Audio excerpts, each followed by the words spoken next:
Hello, my loves. I'm so excited because we're learning about seasons. You know me and my seasons. So I was going to share with you some of my favorites. My favorite place to get my seasons is the Spice Lab. And I've got spicy Italian sun-dried tomato blend. I use that one quite a lot. And that one goes along with this Italian Rustico. This one, no, this the spicy one. It's spicy. This one's really good. I put olive oil. I mix it with olive oil, and I dip my bread in. So those two spices, delicious spices behind me. You can tell I use this one a lot. Look at that. There's like nothing left. That's the peri peri blend. They're made from peri peri peri peppers. Say that 10 times fast, and it's very spicy. So I use that one a lot. And then I've got like two. Oh, I've got the garam masala. This is like a mixture of different spices from India, and I have a couple different ones of those. I've got this is cool. I didn't know this was a thing. It's great. Can you see that? It's granulated honey. Am I making you guys dizzy? Granulated honey. Okay, and you've seen this before. Oh, that's really cool. Look at that. That's weird. You can't really see it very well. Okay, there you go. This is what we use to make that spiced cider in the classroom. So you guys know all about that. So I don't. Can you see the spices and? Mom, what are you doing? And I'm teaching about the seasons. I don't think that Seasons. are you talking about the right type of seasons or? Well, I mean, there's not really a wrong type of season. I mean, Italian season. Mom, I mean, that's you can't get any better than that. And then I've got the Indian seasons. you're literally well, being. this is from Africa, peri peri. You're literally being cringier than Dad making me play Fortnite with him. I don't understand. Just Mom, I'm teaching. No, no. I don't. No, I'm confiscating all of these. Thank you. How are they going to learn about seasons? Don't use actual just are you talking about winter, summer, like what? Which kind that of makes so much more sense. Oh, sorry. Oh my god. Sorry. Yeah, these are going away. Say bye bye to these. Thank you. Okay, I'll start over. Okay. Hello, my loves. That was interesting. My mistake. Seasons. The seasons of the year. We've got winter, spring, and then summer and autumn or fall when the leaves fall. So not seasonings that you cook with. It's seasons of the year. Embarrassing. No worries. Okay, let's move on. Oh my goodness. So hopefully you watched that Bill Nye video about the seasons, and you know that we have seasons because the earth is tilted, right? That's why we have seasons. The earth is tilted. And let's go on to our studies weekly. Let me share my screen with you. There we go. So why do we have seasons? Well, you know we have seasons because the earth is tilted. It's tilted about 23 degrees. And as the earth revolves around the sunlight hits us sometimes at a more direct angle, and sometimes it's more spread out. When it's spread out, we don't have those warm times of the year. And when it hits us directly, it is quite a bit warmer. And of course, as you live closer to that equator, you're going to have more of that direct sunlight. And when you move further away from the equator, that's when things get colder. That's why the poles are so cold, because they don't get that direct sunlight. So what's really cool about that is where you live on the earth determines how your climate is going to be, and it also tells you how you're going to live, you know. So if you're living in the North Pole, the South Pole, your home is going to be different than if you're living in Florida. Or if you're living like right smack dab on the equator, you're going to be dressed to be cool rather than try and bundle up to keep warm. So as humans, we can adapt to all these different environments. We could put on coats, or we can put on a pair of flip-flops when it's hot outside. Now, animals, not so much. Animals, they adapt themselves to the environment that they're used to and that they've been there. So animals from the colder regions, they tend to have thick layers of fur, and they have like outer layers of fur with inner layers of fur, and then underneath they have a thick blanket of like fat that keeps them warm. And if they were to come to warmer climates, they're going to be very, very unhealthy. The same thing as if you were to take your cat or your puppy dog and put them in the North Pole, they're not going to be very happy, and they're not going to be very healthy because they are not adapted to living in that area. So that's something important to know. As humans, we are easily adaptable. We can adapt to all these different situations. And we can adapt to, Florida weather, where it could be cold in the morning and then sweltering by by like 10:30 in the morning. Or vice versa. That's the craziest weather. When it's hot, hot, hot, and then all of a sudden at 1 o'clock in the afternoon, it gets cold. That's Florida, right? That's what happens for us. A lot of people don't have that as much as we do. They do have distinct seasons. We really don't. We have like the warm and rainy, and then we have like the warm and dry. We still have a little bit of spring and fall, but really not as much as people who are further north of us, because that's when they have the leaves falling from the trees, or they'll have snow and things like that. So let's take a look at the northern and southern hemisphere. And you were watching the video, and we were talking a little bit about the differences in the northern and southern hemisphere. And the prefix hemi means half. So it's a hemisphere. It's a half of a sphere. You've also probably heard the word like semicircle. Like semi means half of a circle. This is a hemisphere. It's half of a sphere. And the northern hemisphere has opposite seasons than the southern hemisphere. So at winter time, when we have our winter break, we sometimes, kids in a little bit north of us, they celebrate by skiing or making snowmen, things like that. Our winter break, we may be lucky enough to wear like a jacket a couple of days a year. But if you were to go to the southern hemisphere, let's say if you were to talk to someone who's living in Australia, that's their summertime. So in the middle of December, when we're trying to sip hot cocoa and stay warm, they're going to the beach and they're swimming in the hottest day of the year. So that kind of puts an idea into your head of how our particular environment, our particular habitat is totally different than somebody else's. So think back into December. When you go to the stores in December, you start to see snowmen, posters and pictures, and people will decorate their windows at the stores of like snow scenes, and there's like holidays happening and things like that. But if you are in Australia and you go to the stores in December, you're not going to see those things. So where we associate December and January with snowmen and stockings and icicles and hot cocoa, Australia, they don't. They're associating December and January with flip-flops and shorts and going to the beach.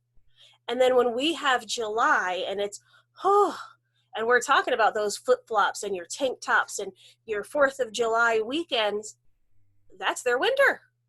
So it all depends on where you are on the planet. That's when you're going to see the seasons, okay? So these seasons are happening. It's not just us where it's like, okay, it's winter for us, so it's winter for everybody. It's just winter for us. So that's really cool. And the further you go to that equator, the warmer it's going to get.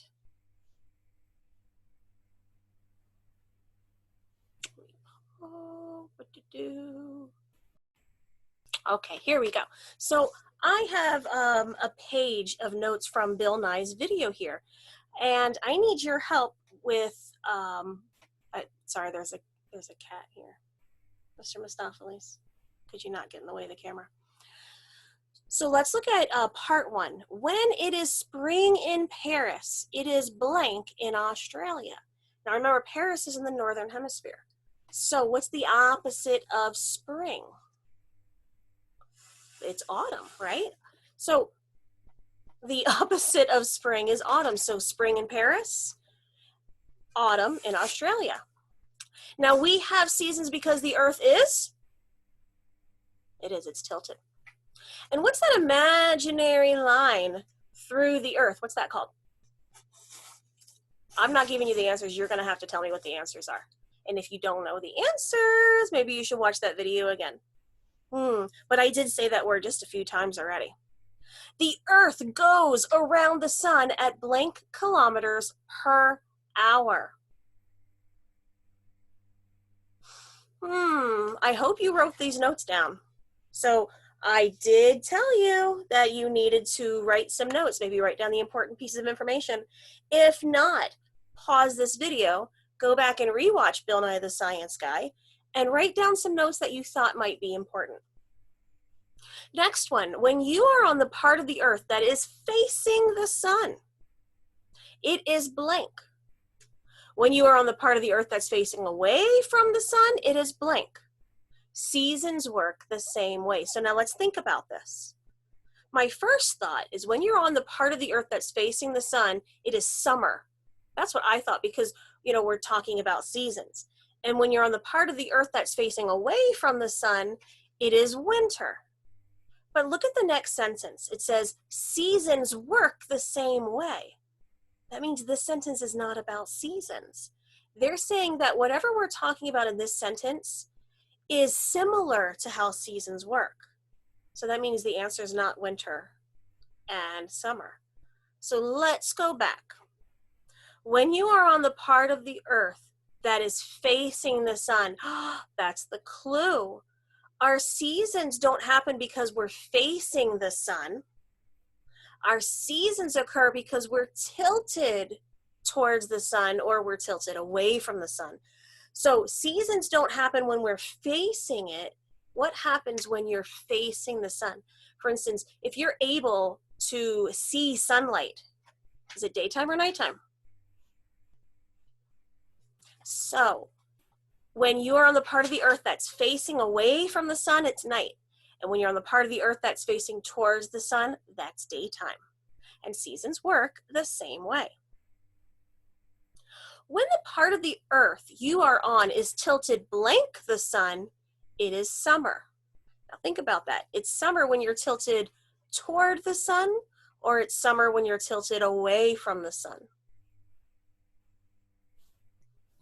The northern half of the earth is the northern blank, and the southern half of the earth is the blank hemisphere. They gave us a clue. They threw in the word blank hemisphere. And then the first one says northern blank. I know that one's going to be northern hemisphere. And the other one's going to be the, yep. All right. The next one, the reason that the sun and the moon rise and set, as well as the reason we have seasons, is because the earth is? Yep, that's the answer. All right, here's part 2.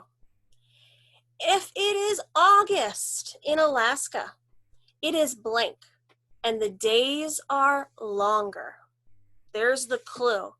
If it's August in Alaska, it is blank, and the days are longer. During the summer season, Alaska only gets a couple of hours of blank each day. Well, what season is it when the days are longer?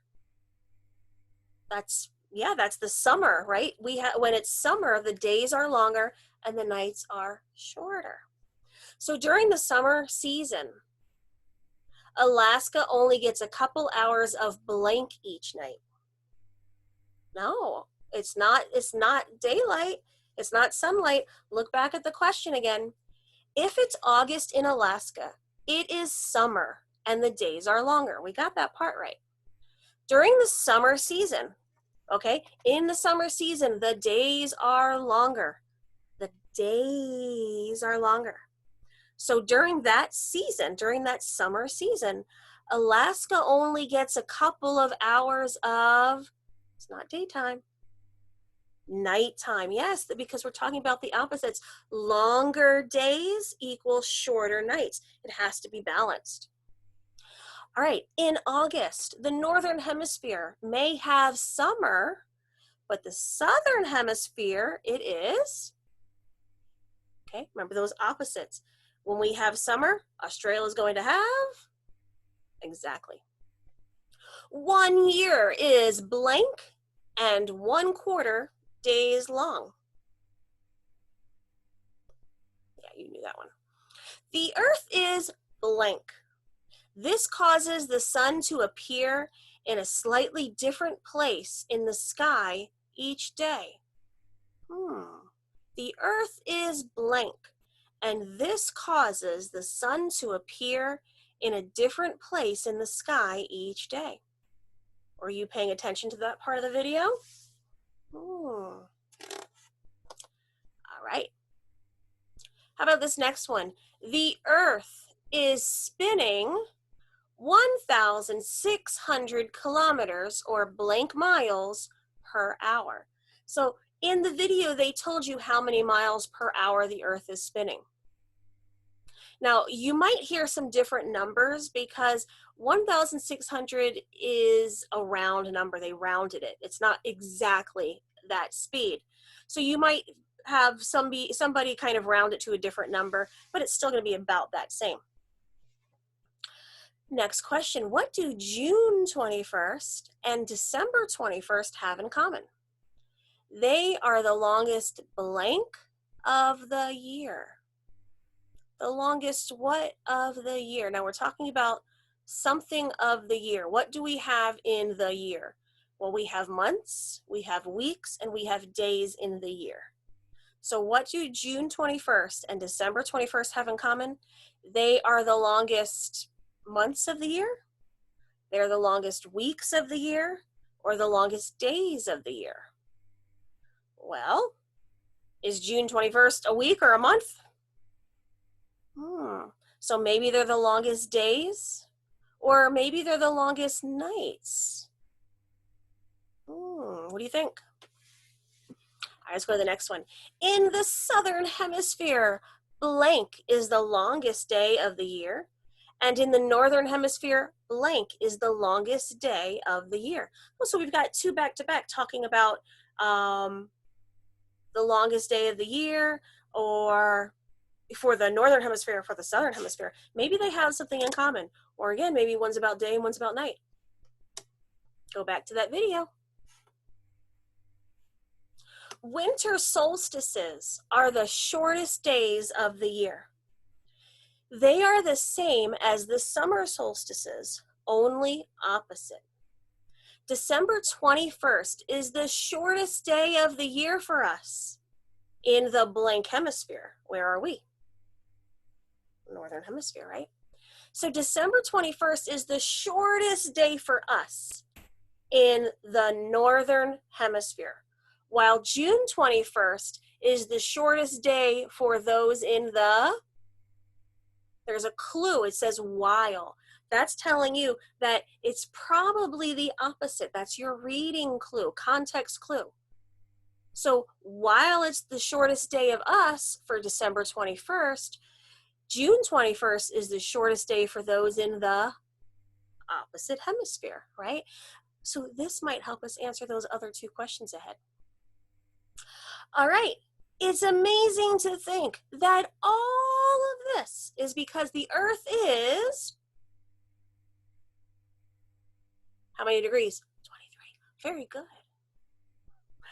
All right. I don't think I have any more in this one. No, you guys did it. Oh my goodness, you're so amazing. All right. In Earth, space, science, Why do we have seasons? We're talking about why we have seasons. And let's talk about those poles. Now, here's a good picture. This illustration shows us that the sunlight is hitting directly here. And then the sunlight is hitting directly here. And see how the sunlight does not directly hit that northern pole? It hits it at a slant. So these are going to be the warmest areas, and these are the coldest areas. Now, they didn't finish this because more arrows could be added, and then this arrow would be aiming towards here. So it would be about the same. In fact, here, it would be a little bit colder, wouldn't it? Because this is facing away from the sun. But here on the opposite, this one's now facing towards the sun, and this one's facing away from the sun. You see that? So that's going to be even colder at that time of the year. So the Earth's northern hemisphere is in summer when the sun's rays shine directly on the northern hemisphere. And then Earth's northern hemisphere is going to be in winter when we don't have direct sunlight. So that's when we're in winter, and that's when we're in summer. We get lots of sun in the summer, and we get cooler weather in the winter. So our winter is the same as the kids' winter in Australia. Sure. I mean, it's still kind of warm, might be a couple of cool days, but their winter is, kind of like ours. Their summer is like ours, more or less. They just happen at different times of the year. So we still have a lot in common. We still like to go swimming. They like to go swimming. We like to, I don't know, maybe we like to go skiing. Maybe kids in Australia would like to take a trip and go skiing where there's snow. So we have a lot in common. It's just that we do them at different times of the year because very good. All right. Make sure that you're getting in all of those iReady minutes. Make sure that you are doing those teacher-assigned lessons. The teacher-assigned lessons. And then get to all of these questions here in Studies Weekly, crossword puzzle, and the misspelled game. Please don't make me wonder on Sunday night. Don't make me wonder, why didn't they do the crossword puzzle? Why? And then when I email you, you go, I forgot. If only Miss Allison would ever remind you, ever. She never does that. Or maybe she does every single time. If you guys are having some issues like computer issues, or you just can't get to a computer, there's a lot going on in your life, please reach out to me. Talk to Miss Hodges. Let us know what's happening. We're going to work with you, okay? There's a lot going on in our lives. There's a lot going on in your lives. Things are happening for mom and dad. I mean, we're all in this together. We're all working together. And I got to tell you the truth. I've never worked so hard in my life as I am right now. And that's kind of hard to say, but this is so new for me, and it's so new for you guys, that I'm pulling out all the stops. I'm trying to find all of the amazing things that I can find to help you get through this and to help us learn while we're in this situation, because that's what I care about. Number one, my first worry is about your safety, always. I really, really care about that safety. That's my first priority, keeping you safe. And that means safe physically and safe emotionally and mentally, right? Just like in the classroom. This is our classroom. So this is still my job, to keep you comfortable, happy, and safe. That's my first job. My second job is to educate you, to help you kind of learn about the world and get excited about it. All right, so let me do that. Help me help you. All right, guys, I love you. I'll see you next time. Okay, bye. Bye. Bye. Bye. Bye. How many times is she going to say it?